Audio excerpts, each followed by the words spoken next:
Welcome to The Whole View. I'm Stacy Toth of Real Everything. I'm here each week to dive deeper into how we can find happiness and health inside and out through self-love, body positivity, and discovering new ways to be our best selves. This week, I'm excited to introduce you to Tamar Samuels, a registered dietitian. Did I get that right? You nailed it.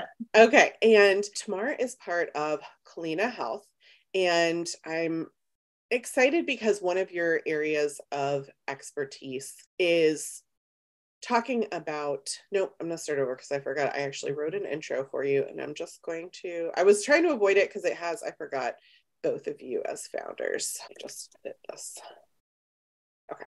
I'm excited to introduce our listeners to you and Kalina Health because you are a founder and co-owner, and I get a lot of requests from health practitioners to come onto the show, many of whom don't have credentials and talk about things that aren't backed by science. But when I was checking your information, your website, your social channels out, I loved that your practice is diversive and inclusive. You accept insurance.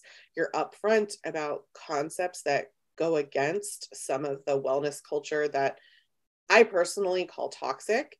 And I think it's really great that there's an opportunity for people to truly find a path to health without some of that negative approach that can be within the holistic wellness community. So I wanted to read a couple of quotes from Kalina Health Social so that our listeners can get a good understanding of what you all are about. The first one says, plot twist, the stress and worry over what you ate is likely going to do more harm than what you actually ate. Let it go and move on with this new day.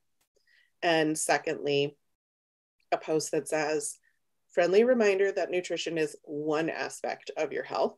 If you're eating super well but not reaching your goals, maybe it's time to take a look at sleep, stress, movement, and emotional health. These both align really closely with my own health journey, and I'm excited to specifically dig into some of your areas of expertise around disordered and emotional eating specifically.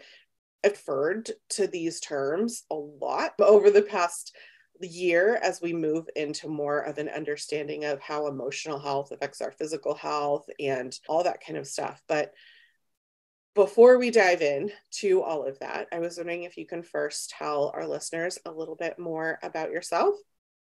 Yeah, thank you for the introduction, Stacy. It's so great to be here. I got into this career via my own experience I wasn't intentionally trying to do disordered eating. None of us really are we?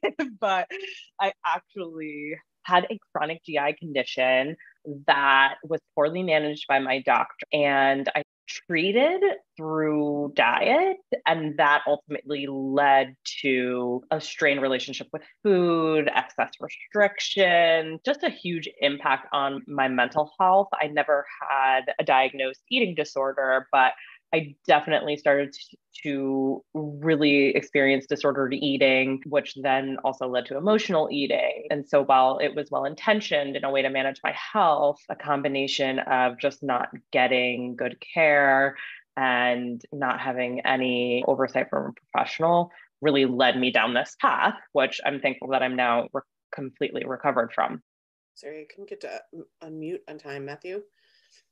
I think it's also timely as Glennon Doyle has just come out as opening up about her journey. And also, I follow Tess Holliday, who was groundbreaking in helping people understand that anorexia can come in all sizes, right?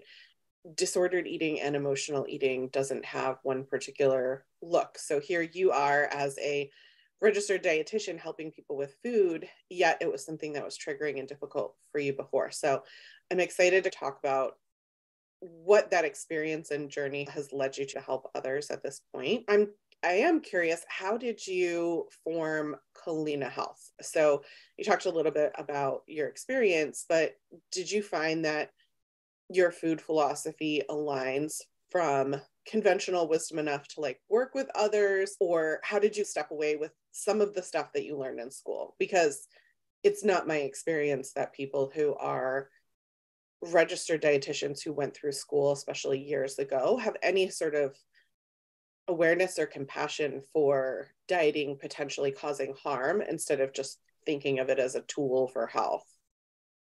Yeah, unfortunately, no, I didn't learn any of this in school. My training, the program that I did was a clinical training, as is, I think it's critical for registered dietitians to have a strong clinical background as practitioners and healthcare providers. Ultimately, that's the foundation of, as you said earlier, evidence-based, science-based care. It's so important. But we also need to support, if you're going into patient care and one-on-one counseling, you need to learn how to counsel. And you need to expand your continuing education around important issues, which I think people bucket into the wellness category, but ultimately, as registered dietitians, we should really be owning the space and the conversation around nutrition. And for many reasons, we don't. And there's a lot of players at fault. But ultimately, I started working with patients and I really realized there was a huge gap in nutrition care that was relatable, accessible, empathetic,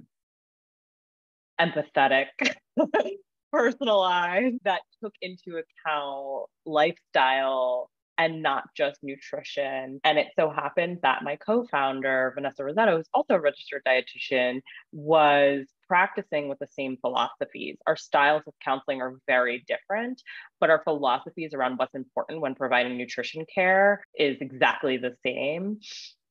And we're also both women of color. And the dietitian space is, I think it's 92% white women. And so we just were like, wow, she was actually my dietetic internship preceptor at Mount Sinai Hospital when I was doing my clinical training, and we reconnected in 2020, and we just completely aligned on the work that we were doing separately and decided to form Kulina Health as a way to bring access to inclusive, non-judgmental, evidence-based, science-based, accessible care to everyone. I just am like, okay, let's drop the mic. We can be done now. Because it has been difficult as someone in the wellness space to have my eyes opened over the last few years. And I'm like, why didn't I see this sooner? Hindsight doesn't matter, right? All I can do is learn and move forward now, and to realize how very whitewashed the wellness space is, and what does that mean in terms of our ideals of health are really around beauty standards, which is really steeped in so much more than just our true actual health and wellness. And I think a lot of that actually is where disordered and emotional eating comes from, at least disordered eating. I know my personal experience. So you're aware, when I was a teenager, I went to fat camp, which is where I learned to be bulimic. Also had all kinds of different traumas around specifically food, and just felt my whole life like, oh, I'm going to control this thing. And I see myself a lot in the struggles that Tess Holiday has because of some of the habits and disordered mindset around food that were basically the foundation of my teenage years, right? This is what I should do. But meanwhile, if I wasn't in a larger body, people would call that an eating disorder or disordered eating. So I think it's interesting if I look back and think more broadly, yeah, I did know these concepts, but I wasn't like open to them because I was still very much steeped in the toxic part of it and participating in some of those maladaptive behaviors that were harming my health for so long. So I think there's a lot of terms that I throw around related to much of that would be good for us to define. Like, how do you define disordered eating, specifically different from an eating disorder? I think a lot of people don't really understand the difference between the two. Yeah. So I like to think about disordered eating patterns in general on a spectrum. And I actually haven't met very many people who have a really balanced, quote unquote, healthy relationship with food. And I think there's this preconceived notion that we define that as eating for fuel, but that's not true. You can have a healthy relationship with food and not just rely on food to fuel you, right? Food is an important part of our well-being overall, and it's not just there for physical nourishment.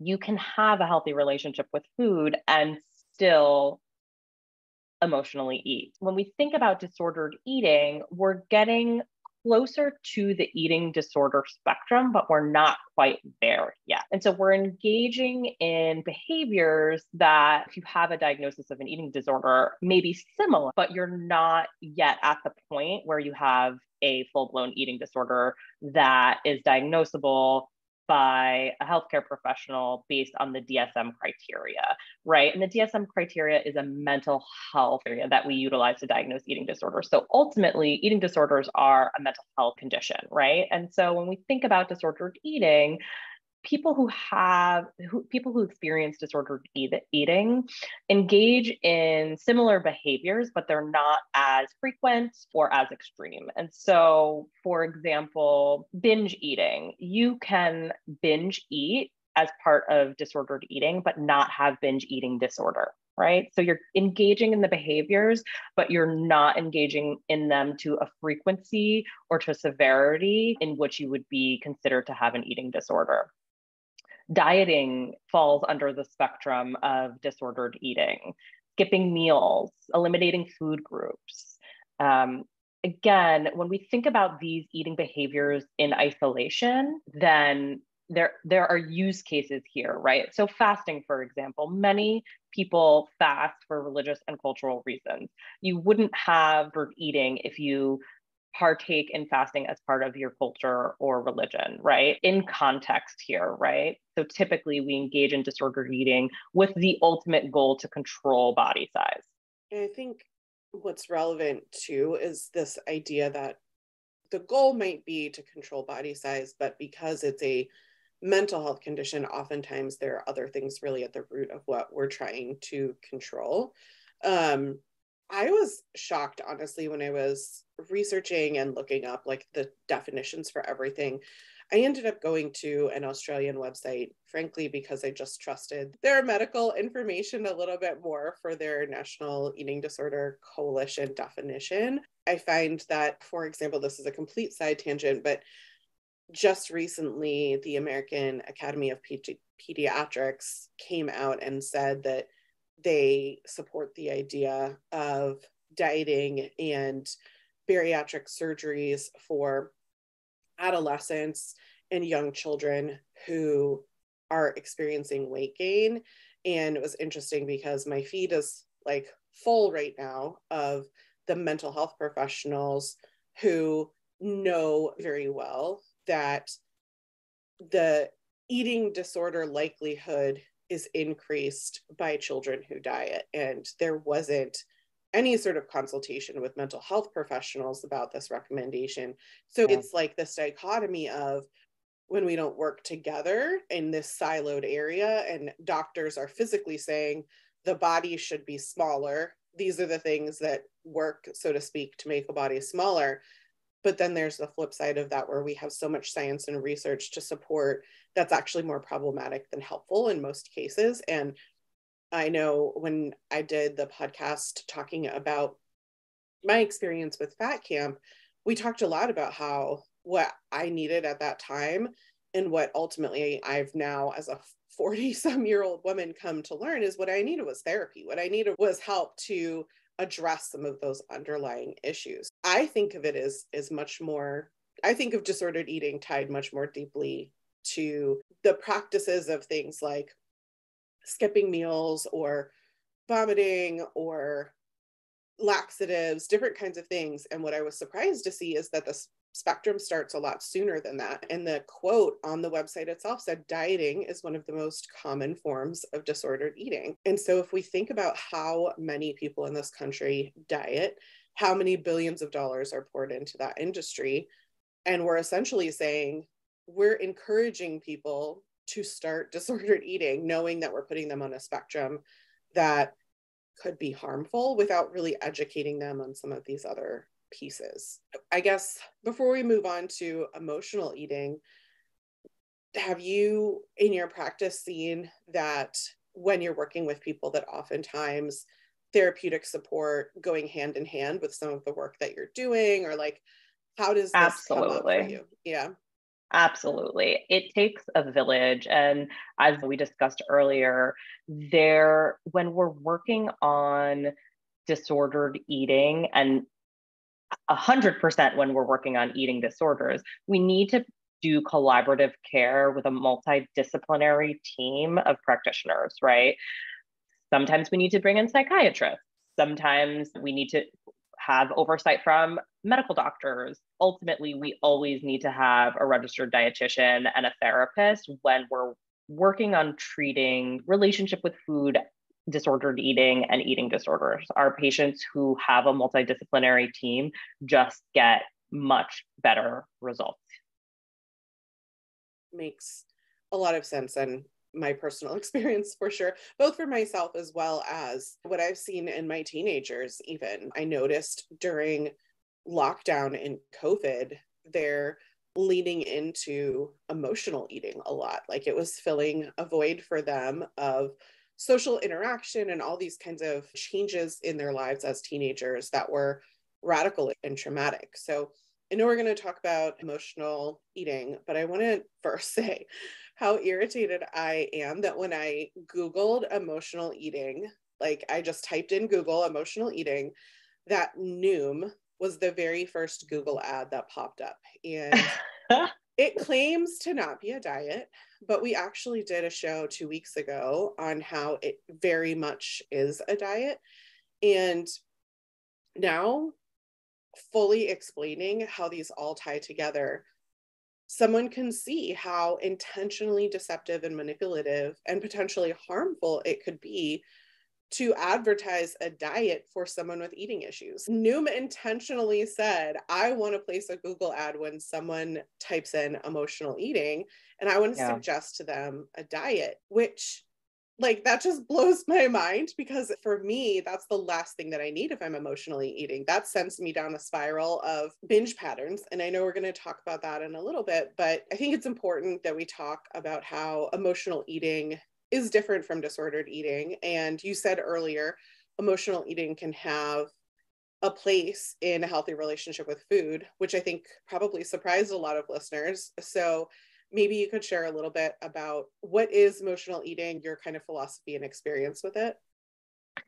Yeah. So emotional eating is ultimately a coping mechanism. We're eating to cope with mostly negative emotions, but actually positive emotions as well. So I would bucket eating for joy as emotional eating. We experience a spectrum of both negative and positive emotions, and we eat as a result to manage those emotions. But more often than not, it's negative emotions that are difficult to manage. And so we lean on food to help cope with that. And ultimately, the goal is to help to resolve those feelings. It doesn't necessarily have to do with weight, it's just about utilizing food to resolve feelings.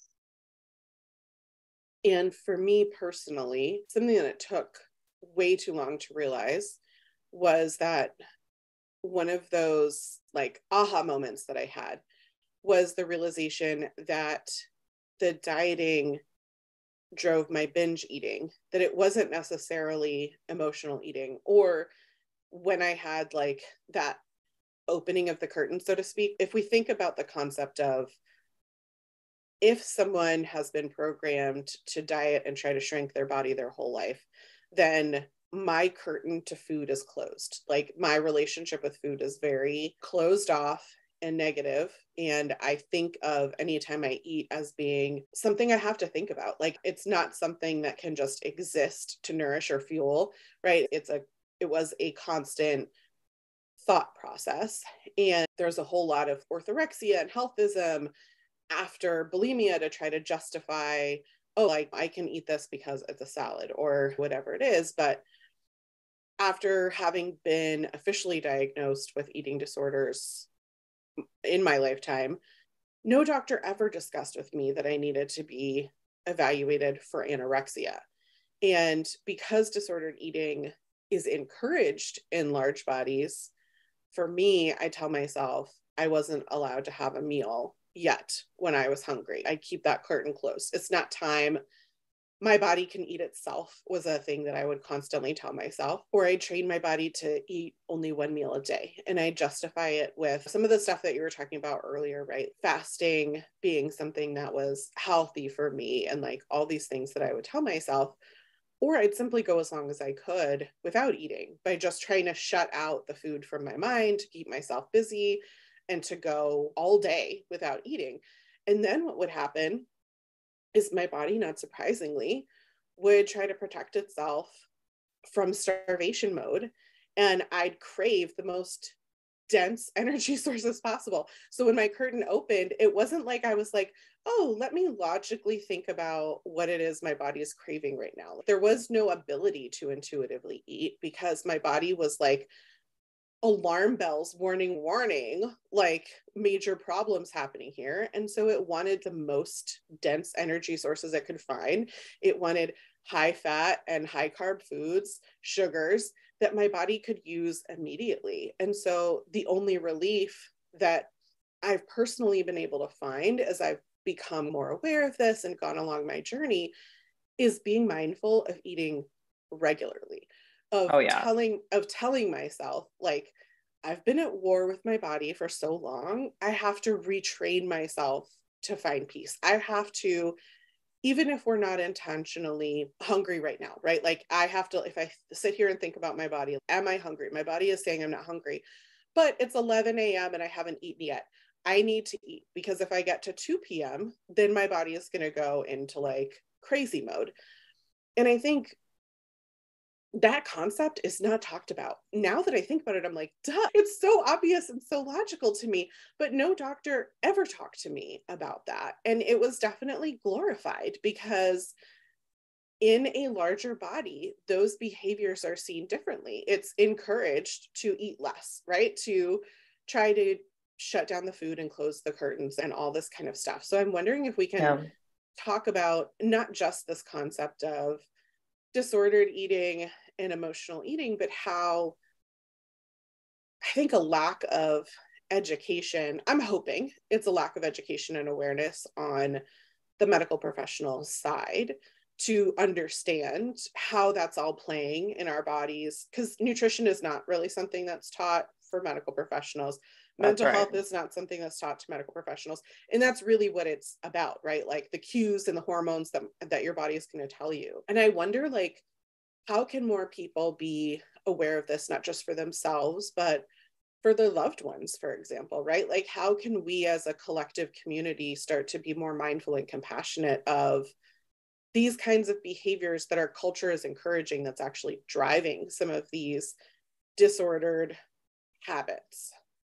Yeah, I mean, it is truly about awareness and advocacy. I think people are advocating for themselves for the first time in a way that they haven't because of leaders in the space like Tess Holiday, as you had mentioned, right?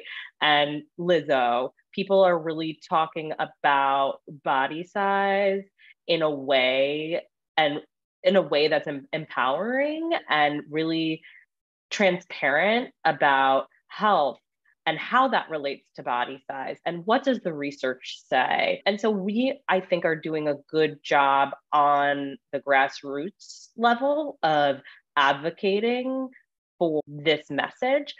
I think we're missing the mark a little bit on the health professional side, as you had said. I think there's just a lack of awareness, a lack of education, and a lack of access, right? I think that's why the work that we're doing at Kulina is so important because people don't know that they can see a registered dietitian, a healthcare professional who specializes in disordered eating and eating disorders that's covered by insurance.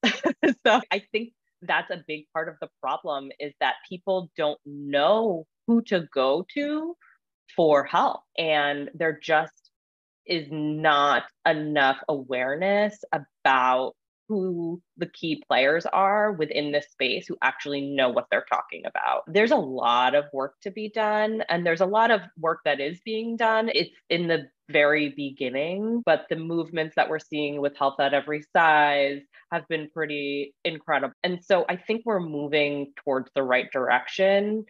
But I think taking insurance is such an important part of this, because it really gives people access to that care that they can trust when previously there wasn't access. Yeah, absolutely. It was one of the things that I was so impressed by when I was looking into Kalina Health and your work. And I think you're right. Most people don't think that they have access to that. And ironically, their medical professional, which is uneducated in this area, is the one telling them when they have health problems that they need to lose weight, which leads to significant misdiagnosis of health issues because they're not focusing on the actual symptoms and problems. They're focusing on the thing they're not actually trained and educated on, That's which right. is weight loss. So being able to say to your medical professional, I'm working with a registered dietitian on that. Let's focus on my symptoms instead, or whatever it is, could be really powerful for a lot of people. I think one of the things that um, I wanted to share with listeners is you had this really great post on your Instagram. So, listeners, if you're not already, it's free to follow Kalina Health, and we'll put a link to your and Vanessa's Instagram as well.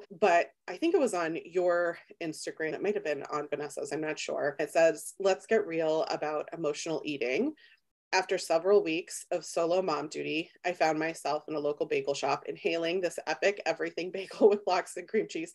It's a photo of something that like you It just want was to push good. you just want to push your face into the screen. And it says, "This was a full emotional eating moment, but it was an intentional choice and I enjoyed every minute of it without guilt or shame." And I'm curious about emotional eating and how to manage it. Don't worry, I've made a list to break it down. And so one of the things I always like to do is help listeners come up with some solutions. And I loved that you were calling yourself out as someone who is participating in this behavior and had some tips. And so you said emotional eating is an incredibly common behavior in which we use food to cope with feelings. Emotional eating can also be driven by hormonal changes from stress and cortisol, which makes us crave sugary, fatty, and salty foods, akin to what I was just talking about, not just hormonal changes, but also the hormones that we are telling our body to activate when we're not eating or overeating or these different kinds of things. It's not like puberty hormonal changes or menopausal hormonal changes, which are It's their own thing. metabolic hormones. Yes, Yeah. exactly. And while emotional eating is common, it can become a problem if it impacts your quality of life and or if it's the only coping mechanism you have to manage your emotions.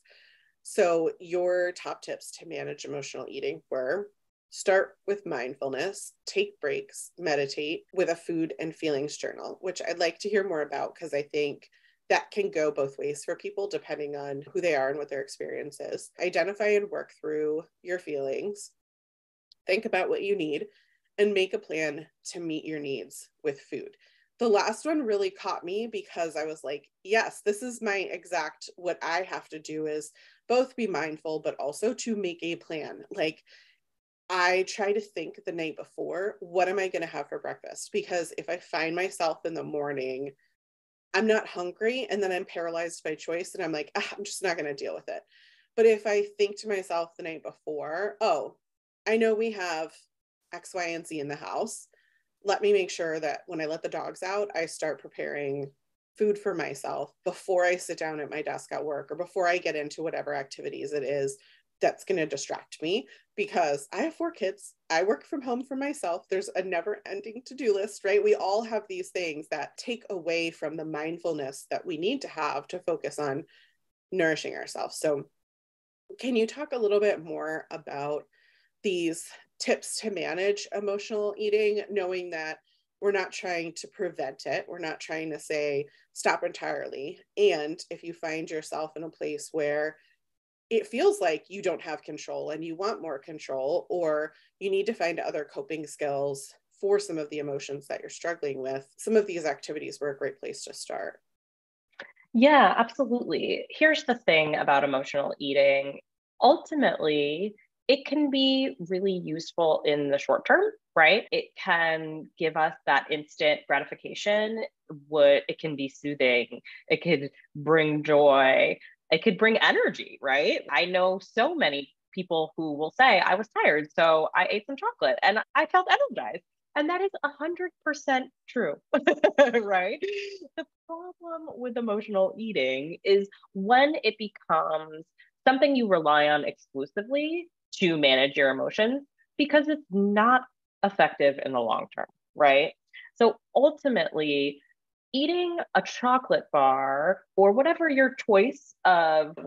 is your choice to eat is not going to solve the problem of you feeling stressed at work. So it's not super effective in managing how you talk to your boss to help you to do that, Creating right? boundaries. Yeah. Exactly. Unfortunately, I wish chocolate could do that for me, but it cannot. Self advocacy, right? So food doesn't actually have the ability to solve these foundational problems that are leading to our uncomfortable emotions. It can help us to cope with the discomfort in the moment, but it doesn't solve those problems in the long term, right? And so it's ultimately a band aid. It's not a long term, efficient, effective solution. And that I think is the most important thing to clarify when we talk about emotional eating. And sometimes we need that band aid, right? Like sometimes we just got to get through the day. That's fine. There's nothing wrong with that. But ultimately, if we are looking to experience less stress and more joy, more joyful, positive emotions, we need to work on those foundational things that food cannot help us with, right? And so that's the context in which I like to think about emotional eating being both positive but also harmful, right? And so if you look at it in that context, you can really start to understand the nuances of when it can be supportive and helpful and when it can be harmful. And in terms of, you know, strategies to manage that, you have to have that awareness before you could even dive into any of the actionable steps to help you to understand that, right? And so that's where mindfulness is really the most important step. You can't change a behavior or a thought pattern if you're not aware that it's happening. There are many ways to be more mindful. Journaling your feelings is one of them. When I speak about food and feelings, it's more a reflection on how your feelings impacted what you ate, or vice versa, how what you ate impacted your feelings. It's not about how many calories did this have? What was the portion size? When we can objectively, without judgment, look at data, it can be empowering because that brings to light awareness around thought patterns, eating behaviors that we didn't have before. You don't have to write things down in order for you to have mindfulness around them. It can be a conversation with someone you trust, like your dietitian. It could be a conversation with a friend, right? It can be really whatever your process is to be more in tune. If you meditate, you are really strengthening your awareness and mindfulness within the brain neurochemistry. And so meditation can be an indirect way for you to pick up on what's happening subconsciously. So you're not in fight or flight. There's a lot of different ways for you to be more mindful. But as I said previously, you can't change a thought pattern or behavior without being aware that it's happening.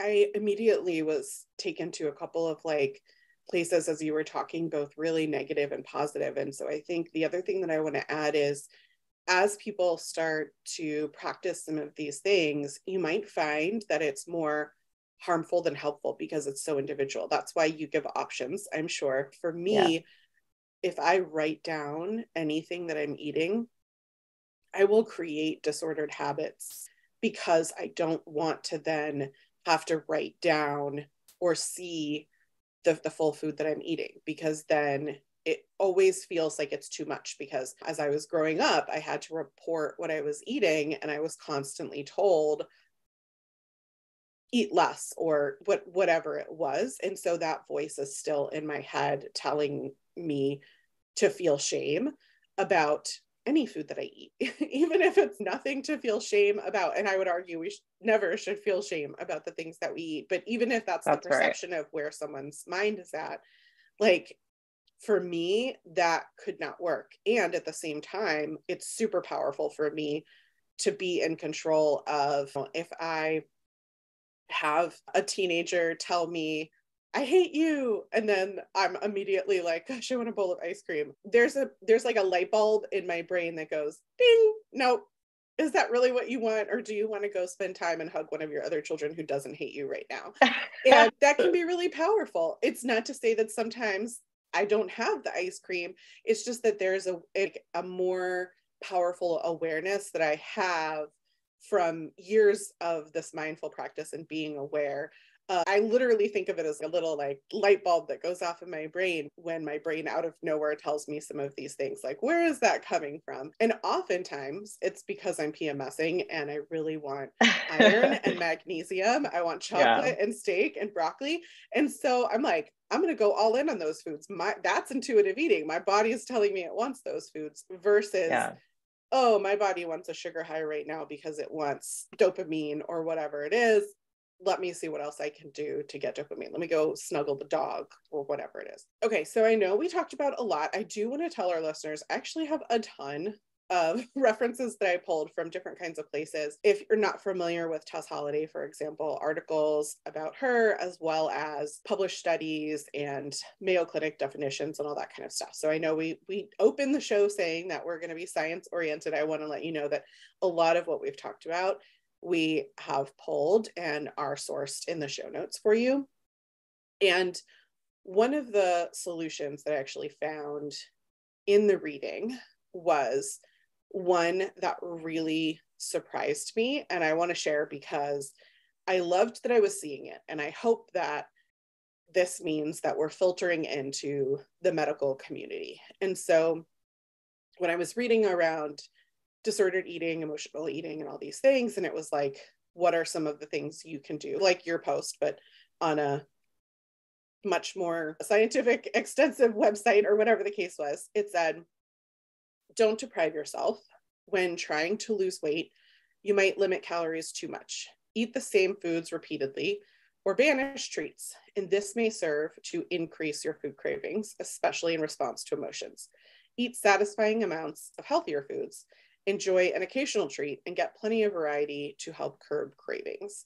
And while I don't necessarily subscribe 100% to what it's saying, it's huge progress from, I think, what we would have read 5 or 10 years ago around some of the solutions towards these problems, right? Like the fact that they're saying, stop depriving yourself so much, be able to enjoy some things, I think is, I don't know, it's incredibly helpful for me to be like, okay, maybe we'll get there. maybe progress will be made. Yeah, I think we need to be really clear about what our goals are too. I think as people who have been raised in diet culture, it feels like weight loss is always the goal. But ultimately, when you really sit down and talk to people about what they're hoping to achieve, weight loss doesn't have to be a part of that. And so I think it's really about clarifying what it is that you want outside of a number on the scale. You can ultimately achieve so much in your health without losing weight. And again, I think this is very individualized, and that's why personalization is so important. Going back to that conversation, personalization around mindfulness, which practice works best for you? Does writing work best for you? Does talking to a therapist or a friend work best for you? It's really about empowering people to speak up and make decisions, giving them suggestions, education, and support, but empowering them to tell you, this is what I want to do, right? I thought I wanted to lose weight, but actually, I just want to move my body in a way that feels really good, right? I want to be able to walk up a flight of stairs and not be winded. right? I want to wake up and feel energized. And so I think because of culture, people assume that, okay, if that's your goal, then you should lose 10% of your body weight. But at the end of the day, you don't have to lose 10% of your body weight to walk up the stairs and not feel winded. The So I Rock think it's, walks upstairs and doesn't feel winded, and he is not on the healthy weight range. I can tell you that. So yeah. I think there's a lot of, we talk a lot about how BMI is bunk. And Yeah. like The Rock is always an example for me, right? That man is in an overweight, if not obese category, yet he could not be more fit. Yeah, absolutely. So I think it's really important. And I know that this is really granular, this conversation, but this is the type of work that we do at Kulina, right? You can really work on setting collaborative goals based on you. It's not, I'm not here to tell you you need to lose weight, you need to do this, you need to do that. You tell me what you want. I'll get there. Like, and I think that's the difference with people's experience in reaching their health goals. They're looking for someone to tell them, you have to follow this 30-day plan. You have to cut out this food group. Yes, I am here to give you evidence based, science driven suggestions and recommendations based on the research, but not just the research on nutrition, the research on sleep, the research on stress, right? It's multifactorial. But at the end of the day, you tell me what you want. If you want to work on having more vegetables in your diet, let's do that. Right? If you want to work on increasing protein, let's do that, right? I think it's important to get really specific on what your needs are instead of having this easy blanket statement, I want to lose weight, right? And I think that goes back to diet culture, because ultimately diet culture is selling you a false dream that you can take a pill, take a medication, take a supplement, cut out a food group, cut out multiple food groups, and you'll get everything that you need. But it's not true, right? So you have to get really granular about what it is that you want so you can really understand what is the most important work that you need to focus on. I think one of the other things that diet culture does is bring people together. And I don't think that it's talked about enough, but I heard you mention a couple of times, like, talk to a friend. Is that friend living the life that you want? Or is that friend also trapped in a cycle of not feeling happy in their own skin and cycling through diets, gaining and losing the same 10, 15, 20 pounds over and over again? Because if you're going to that friend to talk about whatever it is that you want to talk about, you're going to get an answer with their lived experience versus working with a professional who can call out maybe some of those maladaptive behaviors or different kinds of things that you might be doing that other friend might be encouraging you to do. And I know Yeah. for me, it goes back generations. Like, my dad talked about how he dieted with his mom. I dieted with my grandmother. I dieted on the other side of my family with my mom when we were growing up. Like, it's just always been a thing that I did with people or I talked about. And as someone in a larger body, I would constantly be like, oh, this is the diet that I'm on. No, I can't eat that because I'm on a diet. And I do think that it gave me more comfort to not feel shame about what my body looked like, because I could communicate to someone, but I'm trying to do better, versus feeling acceptance with my own body and letting go of whatever perceived judgment I felt upon me. And I will say that it was not the easiest thing to start telling loved ones and friends, I'm not going to diet anymore and I don't want to hear about yours. It's really important. Please don't talk about those things with me.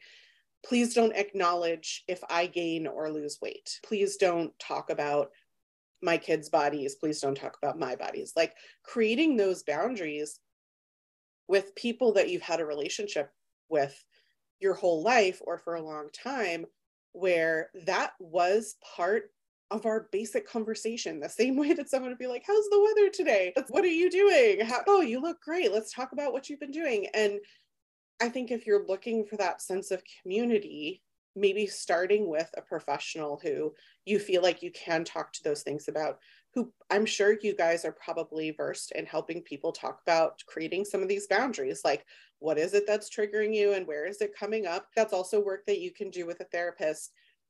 And I think as it relates to dietary nuances, like that's not something that naturally will come to a lot of people. It's difficult, it's uncomfortable, especially like when you're talking to your parents or people like that. Like, it's so difficult to ask that of people.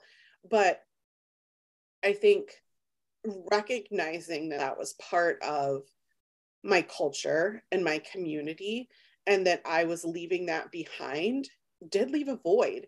And when I talk to people who are going into an anti-diet mindset or who are trying to be more mindful of the potentially toxic wellness thoughts in their head, right? Like, could be very diverse. It could be not just dieting, but it could apply to so many different things that people are trying to become more aware of. Orthorexia, healthism, all these different kinds of things. And people are trying to like be intentional about not participating in that.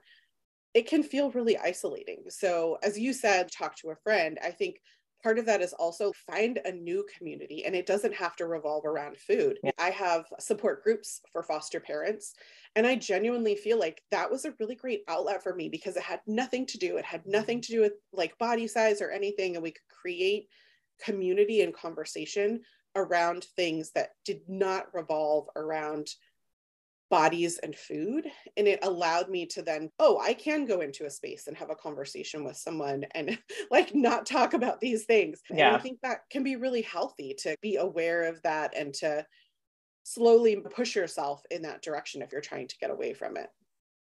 Yeah, I think that goes back to, again, like the mindfulness conversation that we're having with ourselves, right? Is this person in my community an ally in supporting my health and my relationship with food? Mm. Or is this person harming my relationship with food? And to really be mindful. And again, sometimes it's very difficult to do that on your own. And so having a healthcare professional who you trust to help you to identify who the key players in your life who are supporting you in your relationship with food and who are the ones who are harming you, and how can you advocate for yourself with loved ones who are not supportive. It's really, again, it really goes back to that awareness so you can be empowered about making decisions in how you're going to be supported, right? Ultimately. So I think it's a great point. You really need to think about community in a different way because most people have also been raised within this toxic diet culture. But I think that's what makes like these health at every size movement so great is that Stacey, people like you are so vocal and bringing awareness to how we discuss health from a different lens. And I think it's easier to find community than it otherwise would have been. But it's non-negotiable. You have to have support. You can't do it alone. You just cannot. Yeah. And I think for me, it's also like my mom listens to the show. Mom, I love you. No one thinks that, or at least I don't think that those relationships that I had were ever intentionally harmful, or I think they really genuinely came from a place of love. And I think that's what makes navigating those conversations really difficult, is that you still love the person and you want to have connection and relationship with them. You just don't want it to include this piece that you're trying to work through. Just if you were working in therapy about a particular trauma or issue that you had with this person, like you would ask them, like, please, I don't want to talk about this thing right now because I'm working through some stuff, right? And I think it's very akin to that, especially as we are defining things like disordered eating and emotional health, which in every single definition that I looked at, no matter if it was on a medical site or if it was on the Today Show website, all say the same thing, which is these are mental health conditions. These are emotional problems. And we need to be mindful of that. And so we need to find peaceful ways that we can ask people to respect those boundaries, just the same way we would with any other mental health issue that we were working with. And I think what I love is that the trajectory of our community is moving in a way that is supportive of these things. Even if not everybody is on board, at least people are aware of some of these terms and concepts. And I do find younger generations being much more able to just say no, and not in a trigger, not in a combative sort of way.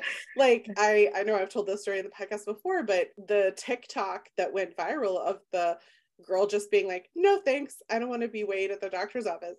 My mind blew. I was like, that's a thing you can do. You can just say no thanks and just move on. It's not a big deal. We don't need to get into it. And I think, gosh, when I was pregnant and I had so many emotional complications from being a fat pregnant woman, and the shame that I felt, especially my first pregnancy. I had the worst doctor who just gave me so much fat shame about it and would say things like, you really should have lost weight before you got pregnant. And it was like an unplanned pregnancy. I'm like, your should statement is not helping me right now. Thank you. That's very useful. Let me go back in time. For me to have a healthy, happy baby. And ironically, I had lost weight, and that's why I got pregnant, because I hadn't had a period in a long time. And then I lost weight, and boom, here we are. I don't regret it. I love you, Cole. But my point is just that it's impossible to eat all those things by ourselves. Okay, last thing. I like to always leave our listeners with something positive, some actionable suggestions that they can take to be of service to work on themselves. I think we've talked about a lot of those throughout the show, but I'd love to hear maybe like your top 2 or 3 takeaways that you think someone could listen to the show and they're like, oh my gosh, I or my daughter or my mother has these problems. What can they do? Yeah, I think a few of them we already discussed, right? Get support from someone you trust who is ideally a healthcare professional. So that's one. Mindfulness is key. You can't change a thought pattern or behavior without being aware that it's happening. So that is like really foundational to this work. Another one is inclusiveness, adding things in, right? How can you include in more of the things that make you feel good from a nutrition perspective, from an exercise perspective, from a quality of life perspective? I think because of diet culture, we're really trained to say, okay, if I just get rid of this, I'll be a better person. If I just lose this many pounds, if I just cut out sugar, if I just cut out carbs, if I just eliminate. And I think it's really important to reframe that, if not the most important from a nutrition perspective, to think about how can you add stuff in that makes you feel energized, that makes you feel full, that makes you feel like you're supporting your digestive system, right? That makes you feel hydrated. So we have physiological needs, right? Like how can we support our physiological needs? By adding stuff in, and you get to choose what that is. I don't need to tell you because more than I do, I can give you suggestions. We know that it's important for you to stay hydrated. Here are some things that you can do. Here are some foods that you can eat more of. Here are some beverages that you can incorporate more of. Here are some recipes you can try. Whatever your approach is, it's really about you. And let's move away from looking towards what people are doing on TikTok or Instagram, and let's think about your needs. I think that's super important. Unless they're telling us that we can skip the scale at the doctor's office on TikTok. Yes, that's right. That's right. You don't have to weigh in ever again.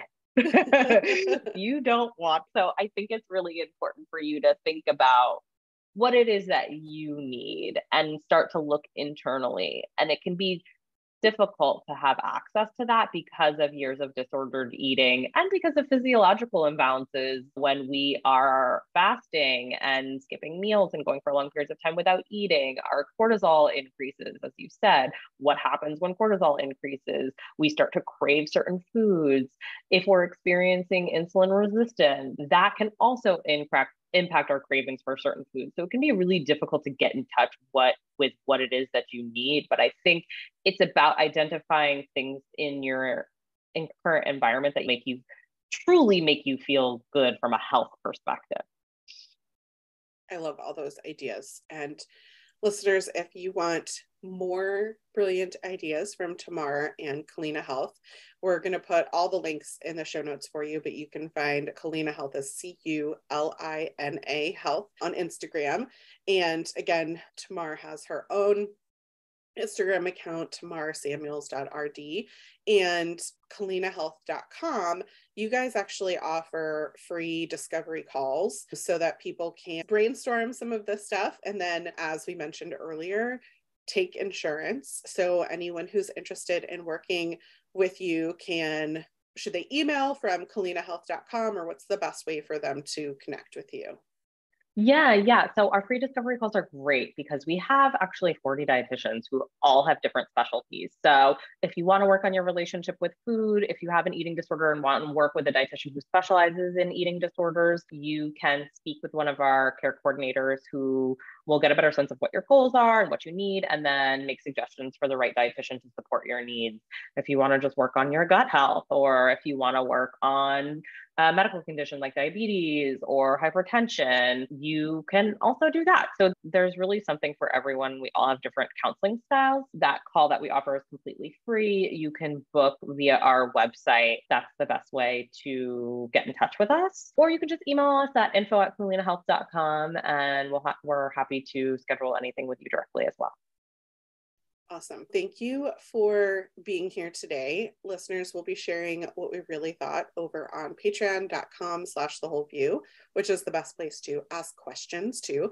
If you've loved the show that we create and produce ourselves, the Patreon is a great way to support the show, but so is leaving a review and hitting the follow or subscribe button in whatever podcast app you are listening so that others can find us too.